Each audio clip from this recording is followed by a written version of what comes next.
Inaendelea sehemu ya 26. Anaanza wakili wa waleta maombi Emmanuel Ukasho kumhoji maswali mkuu wa gereza la Ukonga, na wakili Ukasho anasema, shahidi, umewahi kuisikia TLS? Bwana jela anasema ndio, naifahamu. Wakili Ukasho, ili mtu aingie gerezani inahitajika wewe ndio umruhusu aingie? Bwana jela, sahihi. Wakili Ukasho, ni sahihi, ukipewa maelekezo yote lazima utekeleze na Commissioner General? Bwana jela, ni sahihi. Wakili Ukasho, maelekezo kutoka juu maana yake nini? Bwana jela, ni maagizo ya kiutendaji unaopaswa kutekeleza. Wakili Ukasho, usipoyatekeleza unaweza kufukuzwa? Bwana jela, kwa mujibu wa sheria. Wakili Ukasho, unaweza kumbishia bosi wako? Bwana jela, siwezi kufanya hivyo. Wakili Ukasho, soma sub 4 tarehe 12 mwezi wa 3 2026 entry namba 8, hebu isome hapo. Wakili Ukasho, sasa alienda wapi huyu wakili kama hakuna aliposaini na maoni hukuweka? Bwana jela, nilisahau kujaza na naamini hakukataliwa pia. Watu wanacheka. Wakili Ukasho, kwa nini usifukuzwe kazi kwa uzembe wa namna hii? Maana haijulikani alikuja kufanya nini. Bwana jela, nifukuze tu kazi kama unaweza kunifukuza, fanya hivyo, ila mimi nimesema nilijisahau. Wakili Ukasho, unafahamu kazi ya wakili ina maadili yake? Bwana jela, kila kazi ina maadili. Wakili Ukasho, maadili ya magereza tumeshayaona hapa, hujajaza nyaraka na hujui wakili alipoingia alielekea wapi. Sasa tuzungumze maadili ya mawakili. Bwana jela, sijui, mimi sio wakili. Wakili Ukasho, unaijua Mandela Principle?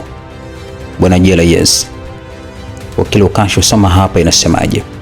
Bwana jela, mfungwa atazungumza na wakili wake kuwa atazungumza bila kikwazo. Wakili Ukasho, umetekeleza? Bwana jela, inasema nizingatie sheria za ndani pia. Wakili Ukasho, sasa tuambie ni kifungu gani cha sheria ya ndani ambacho kiko kinyume na Mandela Principle? Bwana jela, hakipo. Ukasho, nimemaliza, naomba wakili Neema aendelee. Anasimama wakili Neema Saruni. Neema Saruni, nitakuwa sahihi nikisema mtu aliyekuja kumwona mfungwa anapaswa kuwa na sababu ya msingi? Bwana jela, ni sahihi kwa mujibu wa sheria. Wakili Neema Saruni, ulisema mjibu maombi wa 4 alikuwa na orodha yake, hivyo basi alipotokea hayupo mlimrudisha? Bwana jela, ndio tulifanya hivyo. Neema Saruni, nitakuwa sahihi nikisema haukumpatia haki yake ya kumsikiliza? Bwana jela, sahihi. Wakili Neema Saruni, nilipokuja mimi kumwona Lissu nilikuwa kwenye orodha yake? Bwana jela, haukuwepo.